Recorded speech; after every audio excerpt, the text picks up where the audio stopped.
입니다. 함께 보실 하나님의 말씀은 에베소서 4장 13절 말씀입니다.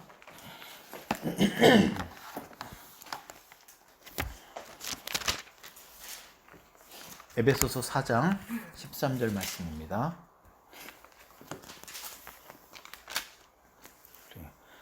한 목소리 읽도록 하겠습니다. 우리가 다 하나님의 아들을 믿는 것과 아는 일에 하나가 되어 온전한 사람을 이루어 그리스도의 장성한 분량이 충만한 데까지 이르리니. 아멘. 네, 우리 지난 주일부터 중생 거듭남에 대한 교리를 우리가 말씀을 나누고 있습니다. 특별히 지난주에 중생에 대한 교리를 나누면서 첫 번째 말씀은 바로 우리 모든 그리스도인들은, 예수 그리스도를 구주로 영접한 모든 그리스도인들은 반드시 진리의 말씀으로부터 태어났다라는 이러한 말씀을 우리가 지난주에 나눴습니다. 오늘은 계속해서 말씀을 이어서 그렇다면 진리의 말씀으로부터 태어난 거듭난 그리스도인은 어떤 삶을 지향하고 표방하고 또한 어떤 삶을 살아가는 특징이 있는가? 하나님의 말씀으로부터 진리의 말씀으로 태어난 사람들에게는 어떤 특징과 또한 삶을 살아가는지에 대한 그런 말씀을 오늘부터 좀 나누려고 합니다. 이 말씀을 쉽게 이해하기 위해서 지난주처럼 똑같이 그 신생아에 관련된 이야기를 해보도록 하겠습니다. 엄마의 품에서 갓 태어난 아기를 우리는 다 신생아라고 그렇게 말을 합니다. 엄마의 품에서 태어난 아기를 신생아라고 말하는 것처럼 진리의 말씀으로부터 태어난 거듭난 그리스도인들도 보면 영적으로는 신생아라고 그렇게 말을 할 수 있습니다. 왜냐하면 진리의 말씀으로부터 갓 태어난 성도였기 때문입니다. 신생아에게 엄마의 손길은 절대적입니다. 신생아가 엄마의 도움을 받아서 지속적으로 엄마로부터 영양분을 공급받고 또 그렇게 공급을 받아야지만 건강하게 성장하고 살아갈 수가 있게 됩니다. 그리고 이 신생아 때에 엄마에게 받은 이 영양분이 그 아이가 커서 성장해서 살아가는 데까지 있어서 계속해서 지대한 영향을 미치게 되어져 있습니다. 만약 영양분이 안정적으로 신생아 때 공급되지 못하면 말할 것도 없이 아기의 건강에 심각한 문제가 발생할 수 있고 또 계속해서 그 나쁜 영향을 그의 인생의 삶 가운데 미칠 수 있게 되는 것이죠. 이처럼 진리의 말씀으로부터 태어난 그리스도의 삶도 마찬가지라는 것입니다. 진리의 말씀으로부터 태어난 그리스도인들도 지속적으로 하나님께로부터 영양분을 공급받아야만 그가 참된 그리스도인으로 살아갈 수 있게 된다는 것이죠. 그래야지만 하나님의 뜻이 무엇인지 알게 되고 하나님이 기뻐하시는 사람으로 온전히 살아가게 되며 자신의 어떤 욕심이나 유혹이나 이런 여러 가지 것들로부터 마음을 지키고 생각을 지키고 믿음을 지키며 살아갈 수 있게 된다는 것이죠. 그래서 저는 오늘 이 시간 중생한 그리스도인들, 바로 하나님의 진리의 말씀으로부터 태어난 그들은 어떠한 원리로 어떻게 성장해 가는지 그 말씀에 대한 이야기를 나눠보려고 합니다. 오늘 우리가 읽었던 에베소 4장 13절과 그리고 15절 말씀에 보면 이런 말씀이 있는데 들어보십시오. 13절과 15절에 보면 이런 말씀이 있습니다. 바로 무엇이냐면 그리스도의 장성한 분량이 충만한 데까지 자라가야 된다. 이것이 우리가 읽었던 13절 말씀에 있고 또한 15절 말씀에도 보면은 범사의 그리스도에게까지 자라가야 된다라고 하면서 13절과 15절에 보면 계속해서 반복적으로 우리의 그 성장의 목표가 무엇이냐면 바로 예수 그리스도까지 우리가 자라가야 된다. 바로 예수님을 닮아야 된다라고 이렇게 우리의 목표, 교회의 목표, 성장의 목표가 무엇인지에 대해서 분명하고 뚜렷하게 말씀하고 있다는 것입니다. 이 말씀은 에베소 교회 성도들을 향해서 1차적으로 기록되어져 있지만 바로 저와 여러분들에게도 동일하게 적용되어야 하는 말씀이라는 것이죠. 여러분들은 일평생 살면서 계속해서 나의 삶의 목표는 바로 예수 그리스도의 그 장성한 분량까지 나도 자라가야 한다. 예수님을 닮아가야 된다. 따라가야 된다. 이것이 바로 우리의 인생의 목표이며 하나님이 교회를 향한 목표로 세워놓으신 바로 하나님의 계획과 목표라는 것입니다. 여러분이 진리의 말씀으로 태어난 그리스도인이라면 다시금 강조하지만 여러분들은 반드시 그저 열심히 하는 사람뿐만이 아니라 모두가 다 동일하게 그리스도인이라면 예수 그리스도에게까지 날마다 지속적으로 자라가야 한다는 것입니다. 이것이 바로 영적인 신생아가 가져야 하는 인생의 목표라는 것입니다. 엄마라면 누구나 다 아기가 태어나면 이 아이를 어떻게 양육하고 키우고 그리고 또 이끌어가야 될지에 대한 구체적인 계획을 세우게 됩니다. 그래서 특히 엄마는 아이에게 모유를 먹이기 위해서 항상 좋은 음식만 먹으려고 합니다. 그리고 때는 예전에 자기가 좋아했던 음식이라고 할지라도 이것이 아이에게 해를 끼친다고 생각이 들면 그 음식을 절제하고 먹지 않습니다. 왜냐하면 엄마가 먹는 그 음식 그대로 모유를 통해서 아기에게 공급되기 때문입니다. 이처럼 엄마는 아기를 위해서 정말 철저하게 절제하기도 하고 준비도 하기도 하고 그렇게 아기를 그렇게 양육하려고 합니다. 하나님도 엄마 같은 마음으로, 아니 엄마 이상의 마음으로 이 아이를 영적으로 어떻게 하면 건강하게 잘 성장시켜서 예수 그리스도의 분량까지 성장시킬 것인지에 대한 구체적인 계획과 목표를 세워놓으셨다는 것입니다. 그 계획과 목표가 바로 오늘 우리가 첫 번째로 살펴보게 될 13절 말씀에 그대로 기록되어져 있다는 것이죠. 우리 다 함께 하나님이 그럼 우리를 성장시키기 위해서, 영적으로 신생아인 우리를 성장시키기 위해서 하나님께서 과연 구체적으로 어떠한 계획과 목표를 세워놓으셨는지 우리 13절 말씀을 다시 한번 더 읽어보도록 하겠습니다. 함께 읽겠습니다. 시작. 우리가 다 하나님의 아들을 믿는 것과 하는 일에 하나가 되어 온전한 사랑을 이루어 그리스도의 장성한 분량이 충만한 데까지 이르리니. 아멘. 자, 여기 보니까 영적인 성장을 위한 하나님의 첫 번째 계획은 무엇이냐면 바로 하나님의 아들이신 예수님을 믿는 것과 그리고 아는 것, 이 믿는 것과 아는 일에 그냥 단순히 그냥 개개인이 믿고 아는 것으로 끝나는 것이 아니라 성경은 어떻게 말이 이어지냐면 믿는 것과 아는 일에 모든 그리스도인들이 하나가 되라고 말씀을 하십니다. 하나가 되라. 이것이 매우 중요합니다. 그냥 누구 하나만 예수 그리스도를 믿는 것과 아는 일을 그냥 열심히 내는 것으로 그냥 끝나는 것이 아니라 모든 교회의 성도들이 이 일에 하나가 되어야 한다는 것이죠. 한 마음이 되어야 한다는 것입니다. 한 길을, 같은 길을 가야 한다는 것이죠. 맞죠? 왜냐하면 우리는 다 하나님의 신생아이기 때문입니다. 어떤 아기는 이런 방식으로, 어떤 아기는 저런 방식으로 성장하는 것이 아니라 엄마가 쌍둥이를 낳았다고 하더라도 그 쌍둥이들을 동일한 방식으로 동일한 영양분을 공급하며 성장시키는 것처럼 우리 모든 그리스도인들도 동일하게 동일한 방식으로 하나가 되어서 한 마음이 되어서 하나의 목표를 갖고 나아가야 한다라는 것입니다. 그럼 이제 구체적으로 말씀을 살펴볼 텐데 그러면 과연 하나님의 아들을 믿는다라는 말의 의미는 무엇을 의미하는지 말씀을 좀 살펴보도록 하겠습니다. 하나님의 아들을 믿는다라는 말은 바로 우리를 구원하시기 위해서 고난받으시고 십자가에 죽으시고 다시 부활하시며 하늘에 오르시어서 언젠가 다시 우리에게 오실, 그리고 우리에게 새로운 몸을 입혀주실, 다시 우리를 부활시켜주실 그 복음, 예수 그리스도께서 우리를 위해서 하신 그 모든 일들, 복음을 말합니다.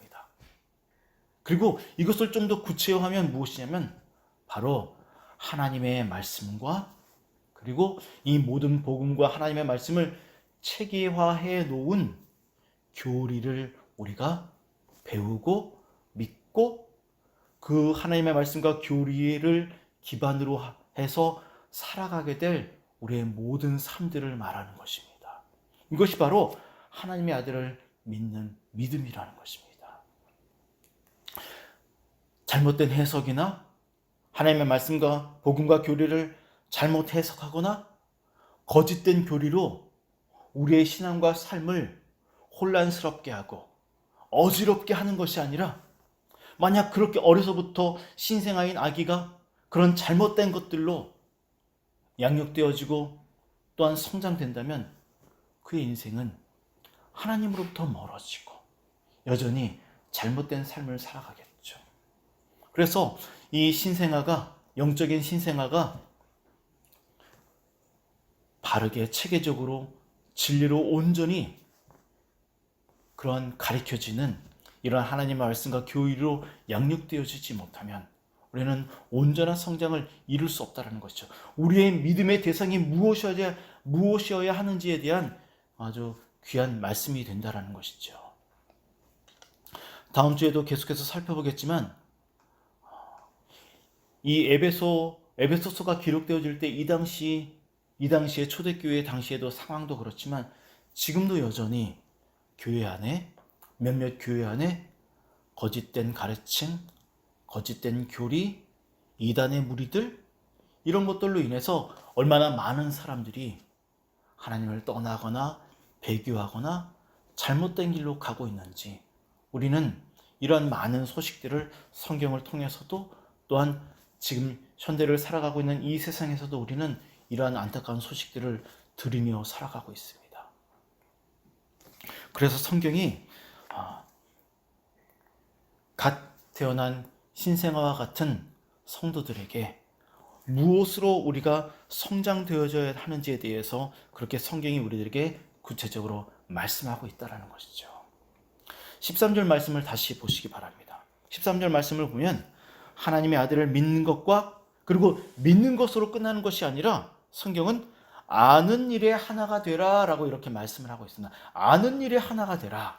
그러면 믿는 것과 아는 일은 어떤 구별이 있는가? 왜 성경은 그냥 믿는 것 하나로 끝나는 것이 아니라 아는 일까지도 이렇게 성경이 열거하고 있는가? 여기서 아는 일은 단순히 그냥 이 하나님의 말씀과 복음과 이 교리를 그냥 지식적으로 아는 것으로 끝나서는 안 된다라는 것을 지금 말씀하고 있는 것입니다. 그냥 머리로만 남아있는 지식으로는 우리의 삶을 변화시키고 예수 그리스도의 장성한 분량까지 성장하기 어렵다라는 것을 지금 이야기하고 있다는 것이죠. 그러면 아는 것은 무엇을 의미하는가? 이 안다라는 것은 경험을 통해서 하나님의 말씀의 의미가 무엇인지를 깨닫는 것을 말합니다. 하나님의 말씀 안에는 아직까지 우리가 다 모르는 정말 놀라운 은혜와 보화가 숨겨져 있습니다. 그런데 이 하나님의 말씀 안에 숨겨져 있는 이 놀라운 은혜와 이 보화는 그냥 지식적으로만 들어서는 절대로 알 수가 없습니다. 어떻게 해야만 이 하나님 말씀 안에 숨겨져 있는 이 놀라운 보화와 이 수많은 은혜들을 깨달을 수 있는가? 그것은 경험을 통해서만 깨달아 알 수 있는 것이죠. 이것이 바로 알다라는 의미입니다. 알다라는 의미. 그러면 좀 더 구체적으로 경험을 통해서 안다라는 것이 무엇을 의미하는지 여러분들에게 말씀을 드리도록 하겠습니다. 제가 예전에도 아마 한두 번 경험을 통해서 아는 것이 무엇인지 그 의미를 설명드린 적이 있는데 혹시 기억나십니까? 제가 여러분들에게 설명드렸던 한 예, 바로 이것이죠. 홍해 바다 앞에 서 있는 모세가 만약 하나님의 말씀에 순종해서 바다를 향하여서 지팡이를 들지 않았다라면, 순종하지 않았다라면 그는 홍해 바다가 갈라지는 이 놀라운 역사를 경험하지 못했을 것입니다. 모세는 하나님의 말씀에 순종해서 홍해 바다를 향하여서 지팡이를 높이 들었더니만 홍해 바다가 갈라지는 놀라운 경험을 하게 됩니다. 그래서 그는 어떻습니까? 하나님이 어떠한 분이신지 순종을 통하여서 하나님을 경험하게 됩니다. 그리고 제가 좀 전에도 말씀드렸던 것처럼 말씀 안에 숨겨져 있는 이 놀라운 은혜와 보화가 무엇인지를 경험하게 되는 것이죠. 그래서 그는 그 순종을 통하여서 경험하게 되고 그 경험을 통하여서 그의 믿음이 더욱더 굳건히 세워지고 그의 믿음이 예수 그리스도의 장성한 분량까지 계속해서 자라가는 것을 경험하게 되는 것이죠.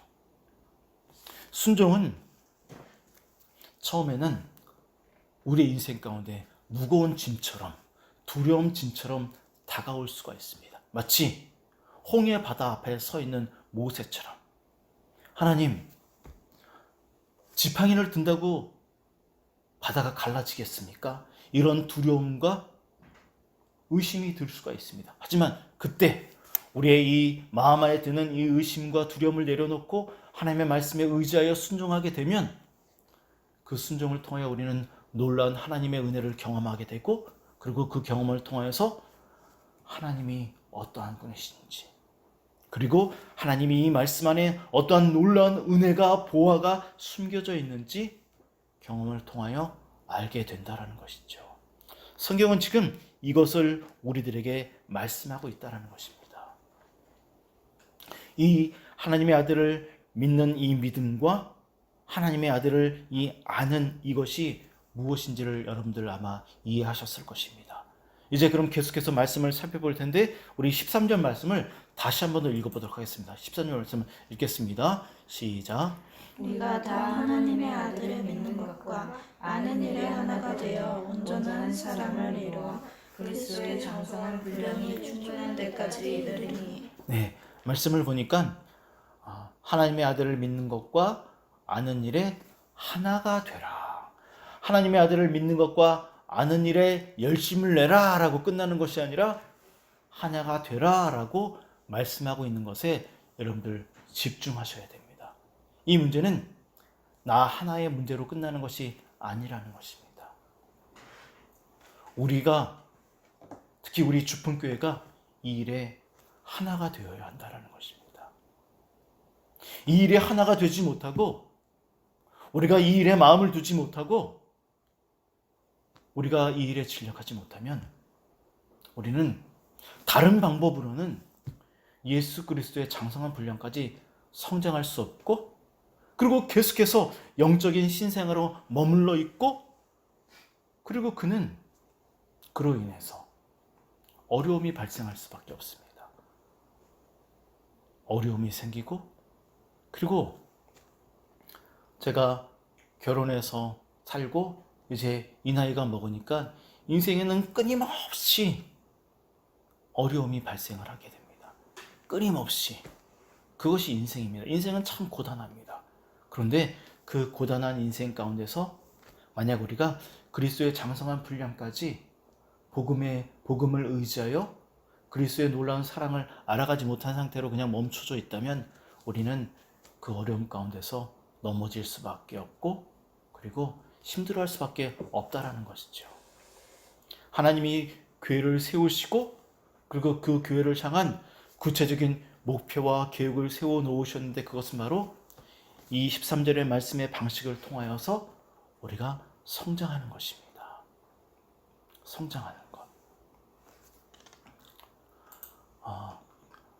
아마도 여러분들에게도 그렇고 모든 그리스도인들에게 당신은 예수님을 닮기를 원하십니까? 온전한 그리스도인이 되기를 원하십니까? 라고 질문을 하면 저는 싫습니다. 저는 예수님을 닮아가는 게 부담스러워요. 싫어요. 이렇게 대답하는 사람은 아무도 없을 것입니다. 아무리 연약한 그리스도인이라 할지라도 저는 진심으로 예수님처럼 살기 원하고 예수님을 닮기 원하고 온전한 그리스도인이 되기를 원합니다. 누구나 다 그렇게 이야기할 것입니다. 아무리 허랑방탕하게 막 사는 그리스도인이라 할지라도 제가 예전에 청년들을 섬기고 또 그들에게 이런 질문을 할 때 이 질문 앞에서 거부하는 사람을 한 번도 본 적이 없습니다. 그런데 예수님의 그 장성한 분량까지 성장하기 위해서는 생각만으로 되는 것은 아닙니다. 반드시 우리가 이 일에 하나가 되어야 하고, 그리고 이 일에 시간을 들여야 하고 자발적인 헌신이 있어야 됩니다. 왜 우리는 이 일에 마음을 들여야 하고 헌신해야 되고 자발적인 시간을 들여야 하는가? 우리 다 함께 로마서 6장 11절 말씀을 찾아보도록 하겠습니다. 로마서 6장 11절 말씀입니다.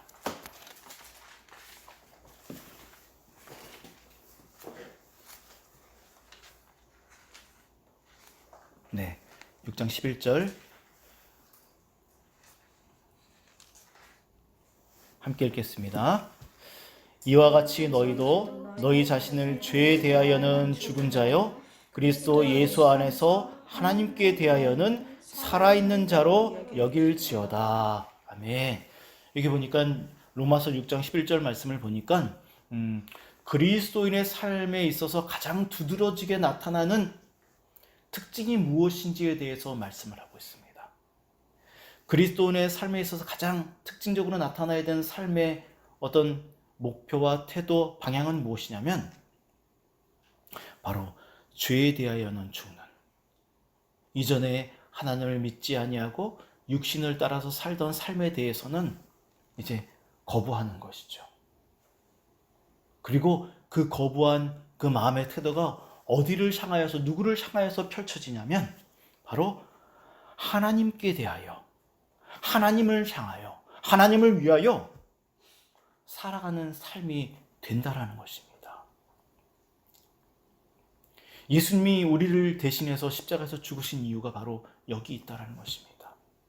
예수님이 우리를 위해서 대신해서 십자가에서 죽으신 이유, 낮고 천한 이 땅에 내려오셔서 육신의 몸을 입으신 이유, 우리를 위해 고난을 받으시고 죽으신 이유, 바로 죄에 대하여서는 죽고 하나님에 대하여, 하나님을 향하여, 하나님을 위하여, 하나님의 뜻을 위하여, 하나님이 기뻐하시는 삶을 위하여 살아가게 하시기 위해서 예수님이 이 땅에 오셨고, 그 은혜를 깨달은 자들은 우리의 마음이 필연적으로 하나님의 아들을 믿게 되고, 알고 싶어지게 되고, 순종하고 싶어지게 되고, 그리고 자발적으로 이러한 삶으로 우리의 마음과 생각이 집중되어지고 하나가 되도록 성령께서 계속해서 우리의 마음 가운데서 역사하고 계신다는 것입니다. 여러분들 이 시간 여러분들의 마음의 상태를 살펴보십시오. 여러분들의 마음의 상태가 하나님에 대하여 살아가고 있는지, 하나님을 향하여 살아가고 있는지, 하나님이 기뻐하시는 삶의 방식으로 진정으로 하나님에 대하여 살고 싶어서, 하나님의 아들을 믿고 싶어서 말씀을 살펴보고 건강한 교리 가운데 여러분들이 살아가고 있는지 여러분들 자신을 돌아보십시오. 왜냐하면 예수 그리스도께서 우리를 위해서 고난받으시고 찢겨지시고 피 흘리신 이유가 바로 여기 있기 때문입니다.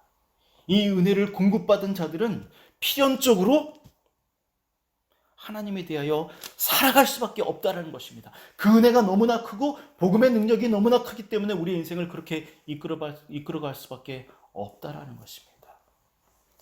여러분들 오늘 로마서 6장 11절의 말씀, 에베소서 4장 13절의 말씀을 마음에 새기시고 내 마음이 이 말씀을 향하여서, 그리고 우리 교회가 이 말씀을 향하여서 하나가 되어야 한다는 것을 꼭 기억하시기를 바랍니다. 말씀을 마무리하도록 하겠습니다. 말씀을 준비하면서 계속해서 큰 고민에 빠졌었습니다. 어떻게 하면 이 말씀이 우리의 삶 가운데 깊이 새겨지고 녹아지고 우리가 이 말씀으로 하나가 될 수 있을까 고민하던 중에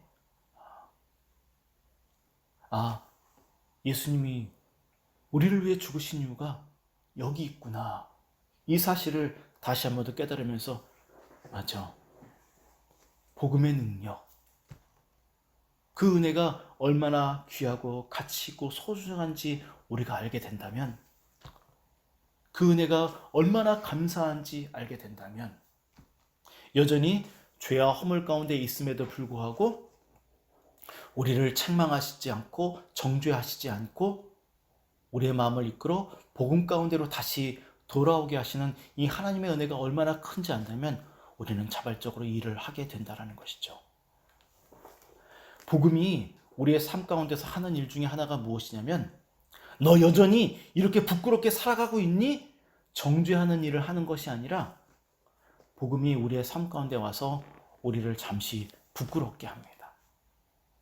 이렇게 살지 못하는 우리의 삶을 부끄럽게 합니다. 하지만 단순히 부끄럽게 하는 것으로서 멈추게 하는 것이 아니라 부끄럽게 함으로 인하여서 돌이켜 회개하고 하나님께 돌아와 하나님께 대하여 살아가게 하는 삶을 살게 하는 게 바로 복음의 능력, 예수님이 우리를 위해서 하신 일이라는 것입니다.